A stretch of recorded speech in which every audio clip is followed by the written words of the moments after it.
What's happening, dogs? Mr. Allen here. In this video, we're going to classify these 6 dope functions as either linear, quadratic, absolute value, or exponential functions. All right, so first one here, f of x. Where's my x located? F of x equals 5 to the x minus 6. That's up in the exponent. Therefore, it is an exponential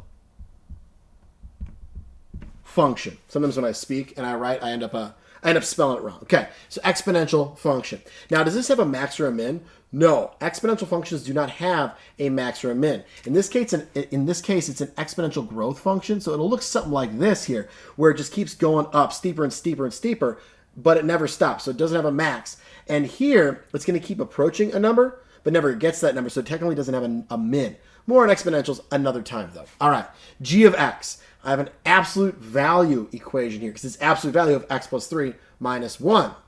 Cool. Those absolute value bars, dead giveaway. So absolute, abs, value. Cool. Now, does this have a max or a min? Yes. Okay. It's a positive. There's no negative number out in front of that absolute value. So it's going to be like a V shape like this. So it will have a minimum. Look at that. Good stuff. Got a low point there. We got a minimum for this one. All right, next one here. We have h of x equals x squared minus 3x plus 1. That's a quadratic right there, man. So there we go, quadratic. Now, does this have a max or a min? Yes. It is a U-shaped type graph like this because it's positive. If that was a negative in front, it'd be an N shape. Just like this one here would be like, okay? So this does also have a minimum. Lovely. Look at that, man. We're halfway done. Excellent. Excellent. Dad joke. All right, k of x equals negative 4x squared. Quadratic once again, right? Because I have x squared. So quadratic. Now the next question, again, I'm trying to speak and write. It's tough. Next question is, does it have a max or a min? Well, remember here was a positive out in front of the x squared. So it's a U shape. Here I'm going to have an N shape. So I'm going to have myself a max point, right? High point there for that one. Those arrows keep going down so it never like stops, so it doesn't have a minimum, an absolute minimum, because it just keeps going. This one here, conversely, doesn't have an absolute maximum because it just keeps going up, but it does have a low point. Lovely. Next one here, L of x equals 3x minus 6.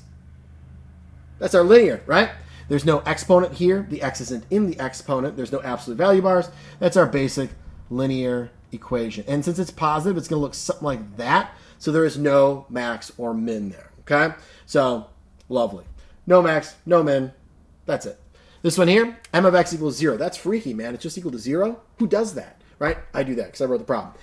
This is, once again, a linear equation. It's actually constant, right? It's going to be a horizontal line where it's always equal to 0. So this won't really have a max or min, just a horizontal line, right? It's the same the whole time. That's it. Kind of boring.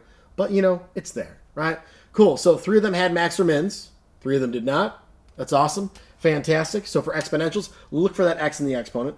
Absolute values, look for those bars. And for quadratic, look for a 2 in your exponent of that x. Voice crack, I'm leaving it in there. That's okay. Have a great day.